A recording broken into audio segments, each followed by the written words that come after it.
The Navy SEAL said, "That rifle's too big for you," then watched her set the all-time sniper distance record.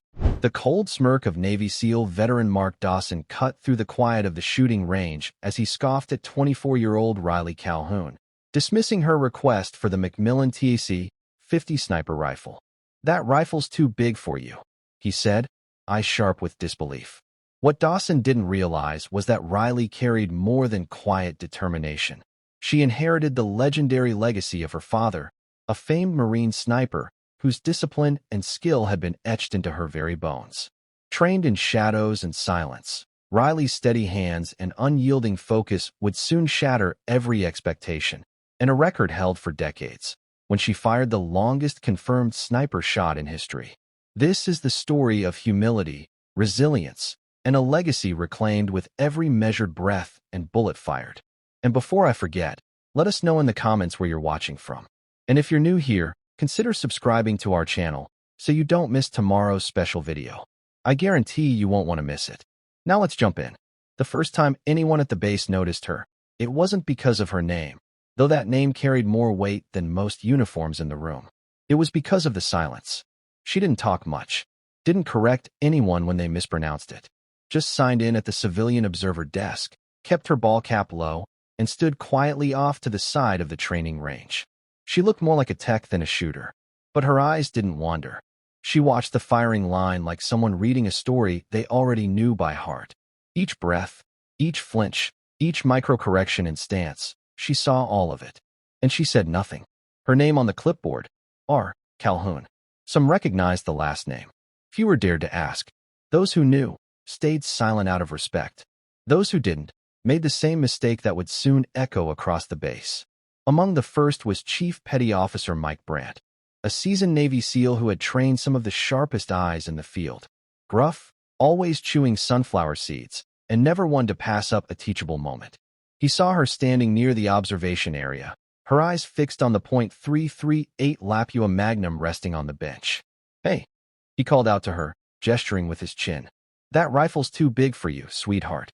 Might knock that hoodie right off your shoulders." Laughter rippled through the group behind him. Junior enlisted, a couple civilian contractors, even one of the new cadets trying not to smirk. She didn't laugh. She didn't flinch. She just turned her head slightly, studying the rifle again like she was measuring something invisible. "Wind. Wait. Time." Then, "It's not the rifle," she said softly. "It's the shooter." Brandt raised an eyebrow. "You a shooter?" "No, sir," she said. "I'm a witness." That caught him off guard. Not a protest, not defiant, just something deeper, quieter. Something he didn't understand yet. The base was running long-range precision trials that week. Experimental optics. Ballistic software. Civilian observers were rare, but not unheard of. Still, she seemed different. Not just interested, but almost reverent. Like this ground meant something to her. Later that day, as others packed up gear and swapped war stories, she stood alone near the wind flags, staring toward the ridge where the 2,400-meter target shimmered under the desert heat. No camera, no notebook, just silence. One of the instructors noticed an old photo tucked into her side pocket. Worn edges, black and white. A man in full ghillie suit, kneeling beside a rifle, one hand resting on a little girl's shoulder. The caption written in faded ink. Pine Valley 2002, first lesson. She folded it away before anyone could ask. And still, not one person had seen her shoot. Not yet. That evening, the story made its quiet rounds across the range compound. R. Calhoun. Somewhere between the mess hall and the armory, whispers filled the air like dust. Is she related to Calhoun? You mean that Calhoun? Sergeant Halvorson, the range master, finally broke the tension with a quiet nod over coffee. She's his daughter, he said. The ghost of Pine Valley. The name landed like a dropped round. Silence followed. Master Gunnery Sergeant Thomas Calhoun, the man whose confirmed kills never made the news, whose longest shot was filed so deep in classified archives that most still thought it was legend. A sniper who trained alone, deployed without a team, and retired without a ceremony. Because men like him didn't need applause, just distance. His daughter was 5 when he left for his final rotation. She was 15 when the folded flag came home. She never spoke at the funeral, just placed a cartridge, engraved with his initials, on the casket before it was lowered.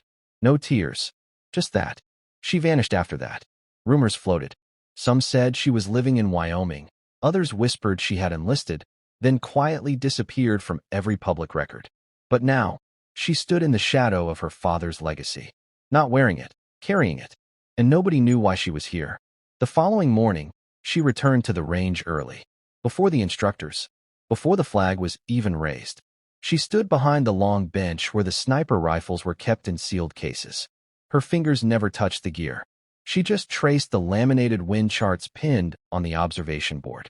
Then she reached into her pocket and unfolded a small, creased page. Not printed, handwritten. Each line was neat. Measured. A journal entry, perhaps. At the top. Formula is not equal to feeling. Trust the breath. A phrase her father had said once during a rare interview. Only a handful remembered. Then came Brant again. His tone wasn't mocking this time, just curious. You waiting on someone? She looked up. Permission, she said. Permission for what? She didn't answer, but her eyes drifted toward the .50 BMG still locked in its custom Pelican case. Brant chuckled, folding his arms. You know what that thing kicks like? She met his eyes for the first time. There was no defiance, just stillness, like she wasn't thinking about the kick, but the distance. I've felt worse, she said quietly. Later that day, her name appeared on the Observer Manifest again, but this time with an asterisk beside it. No one knew who approved it. No one questioned it either. That evening, as the sun set and the wind cooled across the flat basin, a single seat was added to the shooting line. No announcement. No formality. Just one sealed rifle case with the initials TC etched faintly on the corner. Her father's old weapon. Unmodified. Untouched. Waiting. By the third day, most had settled into a rhythm. Targets were rotating. Wind was stable. Instructors barked less. Even the SEALs had stopped posturing, except one. Logan Baines. Tall, sharp-jawed, loud in that way only men with something to prove usually are. He had been through 2 combat deployments, taught urban long-range tactics, and once held the temporary record on this very range, 2,823 meters. He carried it like a medal, like armor. And the moment he saw her take the empty seat on the firing line, he made sure everyone knew what he thought. You serious? He muttered just loud enough for the nearby shooters to hear. They let a Calhoun bring Daddy's toy out here and pretend? No one responded. Riley, she had finally introduced herself by first name, sat calmly. Adjusted nothing. Didn't open the case yet. She even zeroed that thing? Logan added. Are we just playing memory lane? Brant sighed. That rifle's been zeroed since before you were even shaving, Baines. Yeah, but not by her, he said, now stepping closer. Shooting blood doesn't pass in the genes. That's when something changed in the wind. Not the air, the room. The silence became thick. The kind that closes doors and opens consequences. Riley looked up slowly, her voice quiet as ever. I'm not here to take a record. Then what are you here for? She turned her head toward the horizon. The heat shimmered faintly over the ridge. To reach it, she said. He scoffed. That's 4 clicks. You think you can see that far? I don't need to see it, she replied. I need to feel it breathe. For a second, Logan's mouth hung half open. There was nothing to say to that. Then she stood up, slowly unlocked the case, and opened it like someone opening a family album. Inside, a matte black McMillan TAC-50 with a slight scratch across the upper chassis. Weathered. Untouched. Revered. Every bolt, every scope adjustment had been sealed in memory. But one thing had been added. A small strip of worn cloth wrapped around the cheek rest. It had once been a piece of her father's uniform. His name, barely visible. Calhoun. She lifted the rifle like it weighed nothing. Not because it was light, but because she had already carried far heavier things. Brant gave a low nod. We'll clear a window tomorrow. Early morning. Clean air. You'll have one shot. That's all I need, she said. Some smiled at the confidence. But to those watching closely, it wasn't pride. It was something else. A tone forged not from bravado, but memory. That night, the range locked down early. No one spoke of Baines again. Not because he was wrong, but because they weren't so sure anymore. And before the sun rose, one person left a folded paper note on her bench. It read, set the wind to 0. And remember, he's watching. Before the sky even blushed with light, Riley was already kneeling beside the bench. No fanfare. No one else yet on the line. She placed the rifle down like she was laying a headstone. For 10 quiet minutes, she just sat, eyes closed, listening. Not to the wind or the birds or the distant hum of generators, but to her breath, to the memories stitched into the soil beneath her. Her father used to say, "A true shot doesn't begin when you pull the trigger. It begins the moment you forget yourself." This was that moment. By 0600, a few instructors had gathered. A couple of junior Marines who were helping with comms. Sergeant Halvorsen stood behind the glass in the range tower, holding binoculars and a steady heartbeat. Even Brand arrived in silence. No sunflower seeds this time. Just a faint nod and a thermos of black coffee. Logan Baines didn't speak. He didn't need to. His crossed arms and skeptical stance behind the bleachers said enough. They'd placed the target out at 3,285 meters, a full 462 meters beyond Baines's best. A record-breaking distance. Just shy of what the Canadian Joint Task Force sniper had achieved in a classified op, the longest confirmed shot in military history. This wasn't about ego. It wasn't even about numbers. It was about legacy, quiet redemption, a final breath for someone no longer here to take it himself. Riley checked her scope. Old, not digital. No smart optic. Her father's rules. She ran the bolt once. Smooth. Familiar. Brant crouched beside her. "You sure?" She nodded once. "Wind's low. Temps rising. Mirage will get worse if I wait." He stood, backed off. She shouldered the rifle. And then nothing. 30 seconds passed. Then 60. Stillness. Not one movement. Not one sound. Even Logan lowered his arms. Then, the breath. The slow exhale. The press. The shot broke with a sound that rolled across the basin like thunder dropped flat on concrete. It echoed, crisp and final. The spotter flinched, then trained his scope on the distant white metal plate. 1 second. 2. 3. Then, through the long static of distance and time, a faint, unmistakable ping. Dead center. Silence followed. Even the birds seemed to wait. Brant's voice broke gently through the comms. Impact confirmed. Target struck. 3,285 meters. The range stayed quiet, not for lack of emotion, but because something sacred had just happened. And you don't speak at a funeral when the last word's just been said. Logan looked down. He didn't walk away. He didn't clap. He just stood there, his jaw slowly settling into something that looked suspiciously like regret. Riley stood up, ejected the casing. It was brass, engraved, same one from her father's funeral. She caught it midair before it touched the ground, held it to her chest, and closed her eyes. Not to celebrate, but to say goodbye. The brass casing sat on the bench like it didn't belong in this century. Polished, engraved, heavy with meaning. Not because it was rare, but because it had traveled. From battlefield to burial. From silence to story. And now, from father to daughter. Riley didn't speak. She never did after a shot like that. She simply unshouldered the rifle, cradled it like a memory, and began packing it away with careful, almost sacred movements. Each click of the latches sounded like punctuation to a sentence that had been years in the writing. The instructors stood still. The junior Marines didn't breathe. Then someone moved. It was Sergeant Halvorsen. He stepped down from the tower and approached the bench. Slowly, solemnly, as if approaching a flag-draped casket. He didn't speak. He just looked down at the casing, at the initials TC etched into its side, then at her. Riley met his eyes. He gave a faint nod. Not approval, not praise, just recognition. She returned it. And then, as if the unspoken current had passed through everyone on the range, movement began again. A Marine picked up the wind flag that had come loose during the shot. Someone reset the optics. The moment was over, but not forgotten. Brant walked past Logan Baines on the way out. He didn't stop, but he said one thing under his breath. "Now you know." Logan said nothing.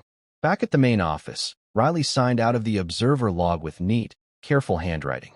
When she turned to leave, the young corporal at the desk, probably barely 20, straightened in his seat. "Ma'am." She paused. "That shot. It'll go in the report. You know that, right? Might break the global record." Riley looked down, then offered the smallest smile. That record already belonged to him. She didn't mean Baines. She left the building in silence. Alone, in the parking lot, the late morning sun reflected off a dusty, dented pickup truck, the kind that had seen more back roads than highways. She climbed in, placed the rifle case gently across the back seat, and pulled an old photo from the visor. It was the same one from earlier, her father in the ghillie suit, kneeling beside her when she was 5. This time, she turned it over. On the back, in faded black ink, "You don't need to be seen to leave a mark. Just don't miss when it's your time." She placed it back in the visor, sat for a moment, let the wind roll over the hood. Then she drove off. Not toward home, not toward press conferences or debriefings. Just forward. Because some stories don't end in noise. They echo in the silence that follows. 2 days later, the range sat quiet again. Word had spread, not by memo, not by briefing, but through that invisible chain only the military knows. From instructor to staff sergeant, from Marine to mechanic, whispered in chow lines and gear rooms. She didn't break the record. She buried it. But Riley Calhoun wasn't there anymore. She hadn't returned to claim anything. No badge, no paperwork, no celebration. The brass casing was gone. The rifle returned. That morning, Sergeant Halvorsen opened the equipment locker and found the McMillan TAC-50 resting inside. Cleaned, oiled, wrapped in a thin gray cloth with a patch stitched into the corner. T. Calhoun, MSGT, USMC, Pine Valley. On top of it, folded precisely, was a handwritten letter. Just one line. He never missed. I just followed his breath. No name, no signature, but it didn't need one. At a quiet corner of the base, inside a glass display case that hadn't been touched in years, the kind reserved for legends, the TAC-50 now stood upright, lit by a single overhead light. Beneath it, someone had carefully placed that same gray cloth and a brass casing, polished to a shine. And though no photo accompanied the new display, everyone knew who had left it. Not the man in the frame hanging nearby, Thomas Calhoun, Pine Valley's silent ghost, but the woman no one saw coming. The range logbook for that week had one unusual entry. Under notes, scrawled in clean print. 3/285M confirmed. Civilian observer. Identity verified off record. Entry sealed. Someone, likely Brandt, had drawn a single red line beneath it. Meanwhile, far from base, Riley sat on the porch of a cabin in Wyoming. Snow touched the mountains in the distance, though the valley below was still warm. She had no phone out, no rifle nearby, just an old journal on her lap, one her father had left behind, filled with calculations, sketches of wind drift, target silhouettes, notes in shorthand only she understood now. She flipped to a blank page, took a breath, wrote the date, then slowly penned 3 words. Distance isn't doubt. That was something her father said when he taught her to shoot offhand at 400 meters. Back when her arms were too small for the sling, and she thought a hit from that far meant luck. He had knelt beside her, adjusted her elbow, and whispered, "Anyone can shoot close, but distance tests your faith." She had never forgotten. The porch creaked behind her. A golden retriever, older, slow, tail wagging, padded over and lay by her feet. She scratched behind his ear. "He'd have liked you," she whispered. The dog didn't move, just stayed beside her. Loyal, like her aim. 2 weeks passed. No headlines, no viral clip, no grand unveiling. Just quiet. Until a man in a pressed Navy dress uniform stepped into a diner off Highway 16, just past the Wind River turnoff. He didn't wear medals, just service pins and a small trident over his chest, polished, understated. His posture betrayed decades in the field. Not stiff, just steady.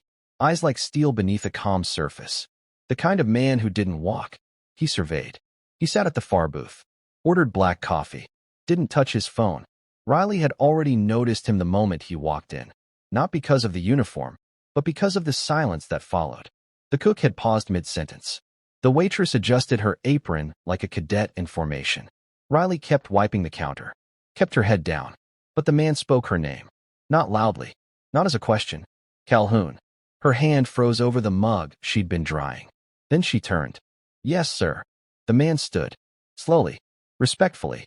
He approached, but didn't offer a handshake. He knew better. "You made the shot." She didn't answer. He nodded anyway. "I've seen the tape. Thermal drone footage. Distance verified." Still, she said nothing. "Why'd you walk away?" She looked down. "Because it wasn't my story." He considered that. Took a breath. Then reached into his coat pocket and placed something on the counter. A sealed envelope. Official. No markings. No stamp. Only her name. Handwritten. She didn't touch it. You don't have to read it, he said. But if you ever decide to stop hiding, the agency wants to talk. She raised an eyebrow. Recruitment. No. Declassification.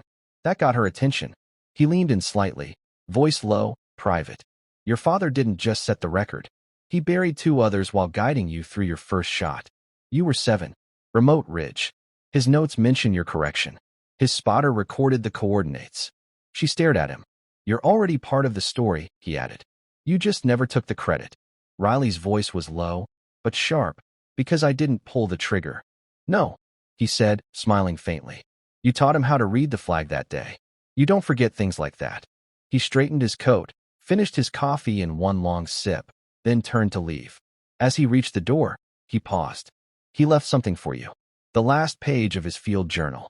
She didn't ask how they had it. She already knew. He called it the distance beyond distance. You'll know what that means. And with that, he was gone, leaving behind only the envelope. She stared at it for a long time, longer than she had stared at any scope or target. Because it wasn't just a message. It was a weight, and she was beginning to understand. Her father hadn't just trained her to shoot.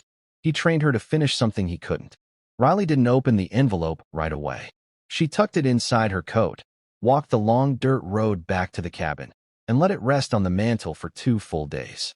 Unopened, unspoken. She wasn't afraid of what was inside.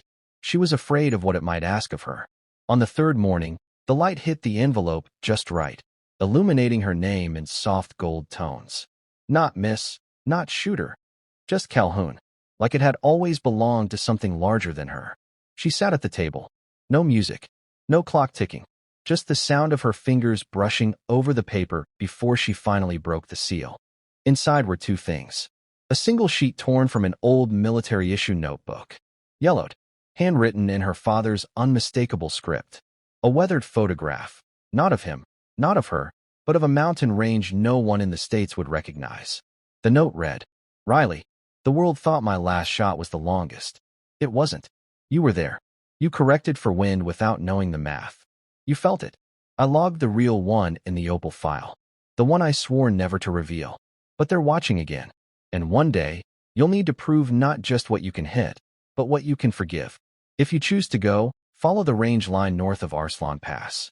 There's a rock outcrop beyond the 4th ridge. 3,720 meters. You know what to do. Dad. Riley held the page like it might crumble in her hands. 3,720 meters. That wasn't a record. That was a myth. No confirmed shot had ever reached that. Not even the Canadians. Not even the whispered CIA ghost group operations in Kandahar. If her father made that shot, and no one knew, it wasn't just for secrecy. It was for protection. She unfolded the photo, scanned the ridgeline. No GPS, no markings, but she recognized the rock formations immediately. She had seen them before. In his journal. In the sketches he used to draw when she was falling asleep as a kid. The Story Mountains, he called them. Only now did she realize, those weren't stories. They were coordinates. Her breath caught in her chest. This wasn't about a record anymore. This was about a mission. A truth buried beneath miles of silence, and sealed with trust only she had inherited. She walked to the rifle case, opened it, and for the first time in years, she added something new. A wind sensor. Modern, precise, but still powered by instinct. Then she picked up the phone, the one she hadn't used in months, and dialed a number she had never once tried. It rang once. A voice answered, calm and unmistakable. You're calling for the Opal file. She replied, I'm going to finish what he started. The line went quiet. Then, you'll need a flight. And a new name. Riley looked out at the ridgeline far in the distance, barely visible through the Wyoming haze. No, she said. I'll need his. 2 weeks later, Riley stood at the edge of a jagged mountain range far from the familiarity of her quiet Wyoming cabin. At Arslan Pass, a remote and unforgiving place whispered about only in old field manuals and covert operational briefings. The air was thin and biting cold, each breath sharp as it entered her lungs, carrying a silence so profound it seemed to press deep into her bones, weighing heavier than any gear she wore. The sun had barely crested the horizon, casting long shadows over the rocky outcrops and frosted ridges that stretched endlessly ahead. She wore her usual gray hoodie, now weathered and slightly stained from the climb. But beneath it, a discreet tactical vest peeked out, lightweight, streamlined, designed for precision rather than brute force. There were no badges, no insignias, no overt signs of rank or affiliation. Only the quiet steel in her eyes, reflecting years of training, loss, and hard-earned resilience.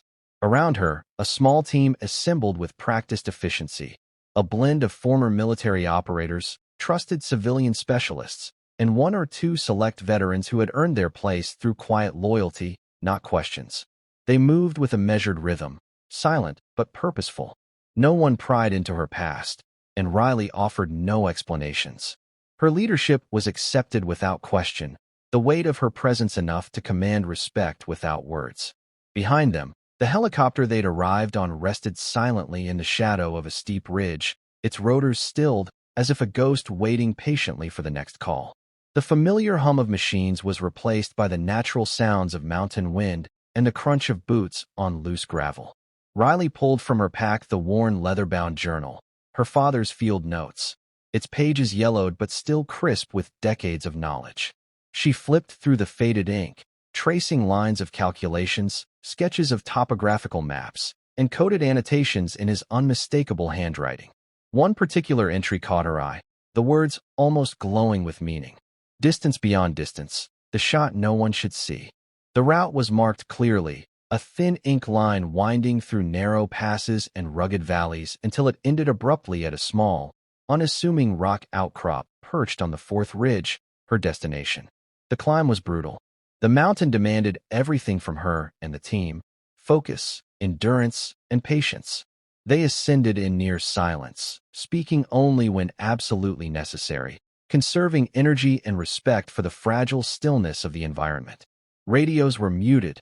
Communication was mostly through subtle hand signals and the occasional glance.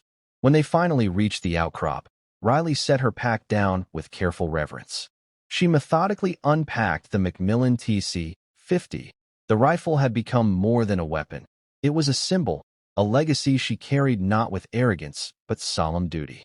The cold metal felt steady and familiar in her hands, just as it had years ago back on the base. Its weight was both physical and symbolic, the steady anchor grounding her in a mission far larger than herself. She placed the rifle on its bipod, adjusted the scope with a practiced hand, and brought out the advanced wind sensor, modern technology fused with decades-old instinct. She meticulously checked every environmental factor: altitude, humidity, barometric pressure, and temperature. Each detail mattered, a single variable capable of turning success into failure across the vast distance. Her breath slowed and deepened as she centered herself, recalling her father's voice echoing from memory. Distance tests your faith. This was no longer a simple record to be broken or a mark to be made. It was a solemn promise, a final chapter to a story begun long ago. The target lay far beyond anything anyone had ever shot, over 3,700 meters away, more than 2 miles, perched on a distant ridge only visible as a faint glimmer against the horizon. The team stood silently behind her, watching, not in awe, but in quiet respect, understanding that this shot represented something more profound than distance or skill. Riley lifted the rifle to her shoulder. The world seemed to narrow to a single point of focus. Her finger hovered lightly over the trigger, muscles steady, mind clear. She exhaled slowly, feeling the wind whisper across the range and the invisible weight of her father's legacy settle into the barrel. Time stretched, the moment heavy with history and hope. And then, she was ready. The air hung heavy and still atop Arslan Pass, the vast mountain ridges stretching out like endless waves of stone and shadow. Every breath Riley took was deliberate, each movement a practiced ritual carried out with the quiet precision that only years of training and deep personal resolve could forge. Her finger hovered lightly over the trigger of the McMillan TAC-50, steady as a heartbeat. She wasn't just aiming at a distant target. She was aiming at a legacy, a promise sealed years ago in silence and shadow.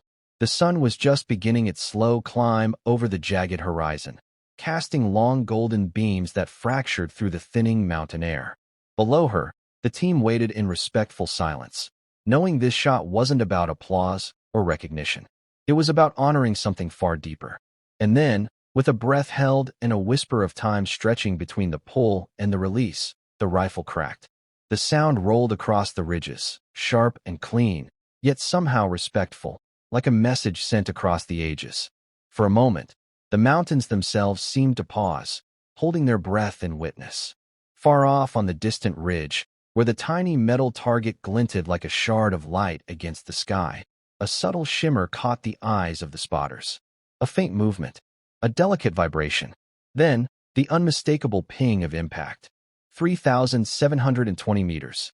The longest confirmed sniper shot ever recorded. A distance that many had believed was myth, locked away in secret files and whispered legends. A shot that carried with it the weight of years of quiet sacrifice. Riley lowered the rifle slowly, the calm steadiness in her eyes unbroken. There were no cheers, no applause, only the heavy, solemn silence of those who understood that some victories are too profound for words. Over the comms, Logan Baines's voice finally broke the stillness, low and awed. "I don't know what to say. That was unbelievable." Riley's lips curved into the faintest, almost imperceptible smile. Not pride, not triumph, but peace. She reached into her pack and pulled out the worn leather-bound journal, her father's. Opening to the last page, she traced the single word written there in his hand. Finish. In that moment, the story came full circle. This shot was never about breaking records. It was about presence, about quiet strength carried through distance, time, and silence. And at last, about peace reclaimed. The mountains around Arslan Pass seemed to hold their breath after the shot, the kind of silence that weighs heavy, full of meaning beyond words. The echoes had faded, but the moment stretched on, lingering like a sacred hush over the rugged ridges and deep valleys. Riley remained seated on the jagged rock outcrop, the McMillan TAC-50 resting gently beside her. She didn't move much, just sat quietly, her gaze distant yet steady, fixed on the horizon where the target now lay. A tiny metal emblem of a mission completed, a promise fulfilled. Around her, the team worked methodically. No rush, no need for haste. Their movements were calm, deliberate, the kind of professionalism born from years of knowing that some moments deserve reverence more than celebration. Logan Baines approached slowly, his usual swagger stripped away by the weight of what he'd witnessed. His expression was sober, his eyes searching, finally finding a new kind of respect. He stopped a few feet away, offering a nod, a silent acknowledgement heavier than any words could be. Riley met his gaze briefly, returning the nod without a word. There was no need for explanations or apologies. The unspoken understanding was enough. She turned her attention back to the worn leather journal resting in her lap, her father's journal. Its pages were thick with years of history, the ink faded in places, but the knowledge within was as alive as ever. It carried memories, lessons, and secrets that had shaped both of their lives. Slowly, she flipped back to the last page, fingers tracing the single word written in her father's deliberate script. Finish. The word held more than instruction. It was a benediction, a release from the years of silence and burden she had carried alone. It was the final chapter in a story that had started long before her time, now finally ready to close. The sun began its descent, painting the mountains with warm, golden light that softened the harsh edges of the rocky landscape. The colors deepened, the shadows lengthened, and the day gave way to dusk. Riley finally broke the silence. Her voice was low, calm, and steady, a whisper that carried weight far beyond its volume. "This isn't the end," she said, eyes still on the horizon. "It's a beginning. For him, for me, for those who come after." The team listened intently, their faces reflecting the gravity of her words. There was no applause, no celebration, only profound respect. She carefully packed the rifle away, each movement reverent and purposeful. This rifle was no longer just a weapon. It was a symbol of resilience, sacrifice, and the unbreakable bonds between generations. Standing at the edge of the outcrop, Riley took one last sweeping look at the vast expanse around her, the silent mountains, the endless sky, the rugged terrain. No cameras, no crowds, no fanfare, just the quiet dignity of a promise kept and a legacy passed forward. As the team began their slow descent from Arslan Pass, Riley's silhouette against the fading light became a testament to strength found not in noise or spectacle, but in silence, precision, and honor. Back at her cabin, far removed from the biting cold and thin air of Arslan Pass, Riley sat alone at a worn wooden table. The small lantern flickered softly, casting dancing shadows across the walls and illuminating the faded, leather-bound journal alongside the unopened envelope resting side by side. For days, the letter had waited silently, sealed and heavy with unspoken truths. Now, after the shot that had redefined history, she was finally ready. Her fingers trembled slightly as she broke the wax seal and carefully unfolded the yellowed paper inside. The handwriting was unmistakable, her father's, deliberate, precise, and steady, even in these final words. The letter began with quiet reflection, a voice reaching across time. Riley, if you are reading this, then you have chosen the path I could not complete. You have carried the weight of our legacy with strength far beyond your years. Every shot fired, every distance reached, was guided by the same hand that steadied yours when you were a child.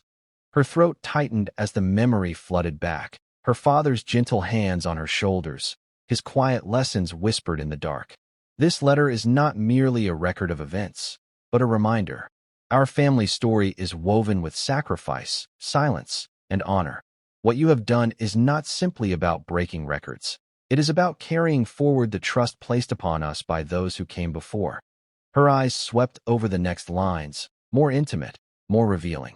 There are those who watch from the shadows, waiting for you to falter, but they do not see the quiet resilience that runs in your veins. The legacy lives not just in the shot, but in the discipline, the humility, and the refusal to be defined by the judgment of others. The final words read like a benediction, soft yet resolute. When doubt creeps in, remember the wind. It teaches us that true strength bends without breaking. You are the calm before the storm, the breath that steadies the aim. Finish what we began, not for glory, but for peace. Nestled within the folds of the letter was a small, folded map, its edges worn, its ink faded but still legible. Coordinates, closer this time, yet shrouded in mystery. Riley traced the lines with her fingertip, feeling the weight of new purpose settle deep within her chest. Her heart quickened, not with fear, but with a quiet determination that had been years in the making. She folded the letter carefully and placed it next to the journal. The night outside deepened, the stars scattered like distant promises across the ink-black sky. For the first time in many years, Riley allowed herself a moment of stillness, not silence, but a sacred vow. A vow that she would keep moving forward. Because legacies are not simply inherited, they are earned, shaped in the quiet moments between breath and shot.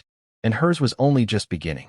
Days had passed since Riley returned from Arslan Pass, yet the weight of what she had accomplished settled deep inside her like a quiet ember, burning, constant, and unyielding. The solitude she once treasured was beginning to crack under the pressure of unseen forces converging from every direction. One cool evening, just as the sun dipped below the horizon, Riley stood near the small airstrip close to her cabin. The vast Wyoming sky stretched endlessly above, tinged with hues of pink and gold, but her eyes were fixed on the gravel runway where a convoy of vehicles arrived, four black SUVs, unmarked and moving with practiced precision. From them emerged a group of individuals, men and women clothed in muted tactical gear, their faces shadowed but their demeanor calm, focused. There were no medals on their chests, no salutes, no declarations of rank or allegiance. Yet, Riley felt the unmistakable weight of shared history and purpose. These were not mere strangers. They were pieces of a puzzle formed in secrecy, a collective summoned by whispers of a legacy that refused to remain buried. Her phone buzzed sharply in her pocket, a vibration cutting through the thickening dusk. She pulled it out, eyes narrowing as an unfamiliar number illuminated the screen. A text message appeared. Coordinates received. Proceed with caution. No signature. No explanation. Just a command wrapped in trust and urgency. Riley folded the worn map with deliberate care, tucking it safely into the inner pocket of her jacket. The journey ahead was no longer simply about pushing the limits of distance or reclaiming a forgotten record. It had evolved into something far more complex, a reckoning with the shadows of her father's past and the silent watchers who had tracked their every move.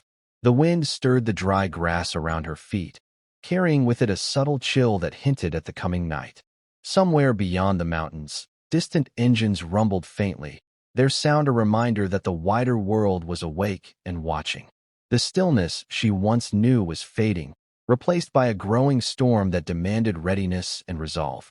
Drawing a deep breath, Riley steadied herself against the gathering darkness. Her father's voice echoed once more in her mind, steady and unyielding. "You are the calm before the storm." And storms, she knew all too well, never came without a reckoning. With the last light fading behind the peaks, Riley squared her shoulders and stepped forward. The path ahead was uncertain, shadowed by threats she could not yet see, but her resolve was clear. She was no longer running from her legacy. She was ready to own it. Nightfall swallowed the landscape as Riley and the team slipped quietly away from the small airstrip, their movements deliberate and practiced. The moon cast a pale light through the swaying branches, illuminating a path few had traveled, and fewer still had survived. Every step was measured, every breath controlled, as they moved like shadows threading through the forest's dense embrace. Riley led without hesitation, her eyes sharp beneath the shadow of her hood. Years of training had honed her senses to an almost unnatural edge. The faintest rustle of leaves, the distant crack of a twig, the subtle shift of wind against the pines. All were warnings, whispers in the dark. The route ahead was not random. It followed a secret trail her father had carefully marked in his worn journal, a hidden artery between memory and mission. The path wound through jagged rocks, steep inclines, and thick underbrush, each turn a silent testament to lessons passed from father to daughter in whispers and maps, never spoken aloud. Whispers of their own followed them. Stories circulated in the shadowy corners of the world, rumors of watchers, silent sentinels lurking just beyond sight, men who tracked every move from a distance, waiting patiently for the smallest error. Riley could feel the weight of those unseen eyes against her back, heavy and relentless. But the burden of her legacy was far heavier. It was the steady force that pushed her forward. Hours passed as they pressed deeper into the wilderness, the cold seeping through clothes and bones alike. Finally, they reached their destination, a hidden cabin, long abandoned, cloaked in vines and the silence of forgotten years. Inside, the air was thick with dust and memories. A flickering lantern cast long shadows on peeling walls lined with remnants of the past. Old maps yellowed with age, faded photographs curled at the edges. These were relics of a story Riley had barely dared to confront until now. Her fingers brushed over the edges of a particular photograph, worn but unmistakable. Her father, younger, standing proud beside a squadron, a quiet hint of pain behind his eyes. On the opposite wall, a collage of framed newspaper clippings and military commendations told a story of sacrifice, secrecy, and honor. His story, laid bare in ink and paper. A sudden noise broke the silence, distant voices drifting through the trees, faint but growing closer. The team tensed instantly, weapons ready, hearts steady. Riley's voice cut through the tension, calm but firm. "They're coming. We're not done yet." This was no longer just about the longest shot or a family legacy. It was a reckoning, and the mission was only just beginning. The forest had become a chamber of silence and shadow, the kind that presses on the chest and slows the heartbeat. Riley and her team moved like phantoms in the cold night, every step deliberate, every breath controlled, their senses stretched taut like the bowstrings they'd never release. They were no longer just pursuers or the pursued. They had become the final barrier between a truth buried too deep and the silence that threatened to consume it. Outside the decrepit cabin, the murmurs of approaching footsteps echoed through the trees, growing louder with each passing moment. The watchers had arrived, figures clad in dark tactical gear, faces obscured by masks, eyes sharp and calculating beneath the moonlight. Their movements were professional, methodical, like seasoned predators circling prey. Riley's grip tightened on the McMillan TAC-50 slung across her back, the cold metal a reminder of the legacy she carried and the discipline forged from years of rigorous training. Her mind was clear, muscles steady. This was no reckless firefight. It was a battle of wills, a test of control and resolve. With a subtle gesture, she signaled the team to spread out, taking up positions that maximized their cover while maintaining clear lines of sight. The cabin, though battered by time and neglect, was a fortress in its own right. Thick wooden walls, narrow windows, and a vantage point overlooking the clearing where the watchers circled. The encircling figures communicated in hushed tones over radios, their voices crackling softly in the tense air. But Riley noticed something unexpected: hesitation. A flicker of recognition in their movements, a momentary pause that suggested they knew who she was. Or perhaps they thought they did. Suddenly, a voice cut through the silence, cold, commanding, and unmistakably familiar. Riley Calhoun. It intoned, the words carrying a weight that seemed to pull the night stiller. You've come far. But this ends here. Riley stepped into the lantern's flickering glow, her posture calm, her gaze unwavering. There was no fear, no anger, only the quiet certainty of someone who had carried burdens unseen and unspoken for years. It ends only when the truth is told, she replied, her voice steady and resolute. For a suspended moment, the night held its breath. No shots rang out. No threats were shouted. Instead, the tension crackled in the space between them. Unspoken histories, secrets too long kept, and a legacy demanding reckoning. Then, with a barely perceptible signal, Riley's team moved, not with violence, but with the precision of a scalpel. They advanced swiftly to disarm and subdue the watchers, their actions controlled and deliberate, demonstrating that strength need not be loud to be absolute.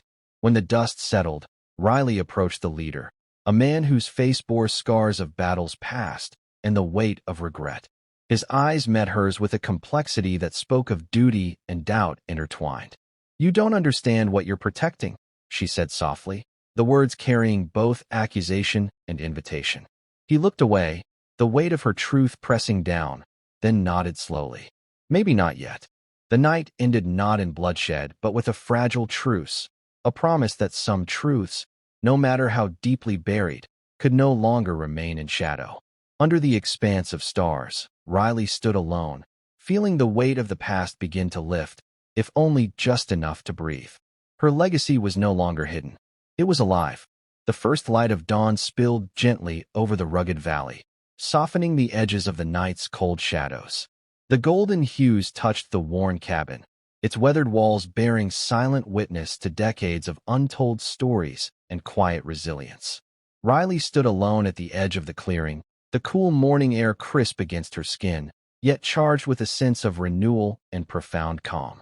It was a stillness that spoke of endings and beginnings, a moment suspended between what was and what would be.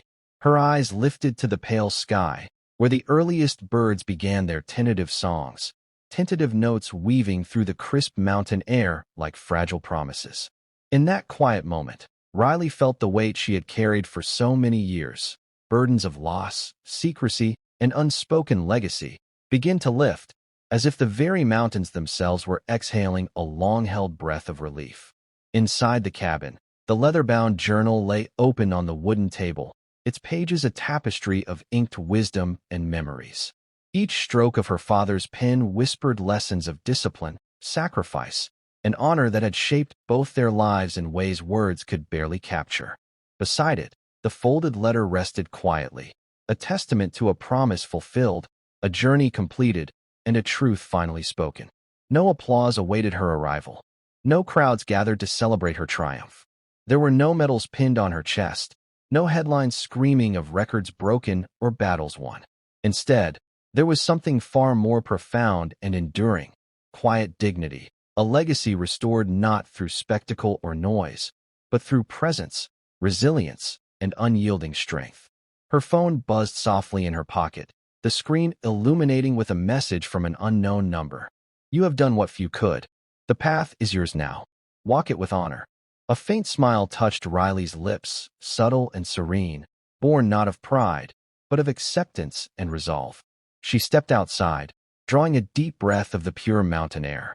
Each inhale reminded her that this was her path, one forged through silent strength, unwavering discipline, and a history carried with humility and grace. Behind her, The cabin stood as a monument, not just to the past, but to the future, a beacon of what had been endured and what was yet to come. Riley adjusted the strap of her pack, feeling its familiar weight settle comfortably on her shoulder, grounding her in the present while carrying the past forward. She did not look back, because some legacies are not simply inherited. They are claimed, and hers was hers to command. With steady, purposeful steps, Riley walked into the rising sun, her silhouette a quiet testament to a warrior who had reclaimed her place, not through noise or violence, but through precision, honor, and unbreakable presence. The story was no longer just about a record or a rifle. It was about a legacy, living, breathing, and unstoppable. Thank you for following this story. If you enjoyed it, please subscribe and share your thoughts below. Where are you watching from? Let us know in the comments. Stay tuned for more immersive tactical stories.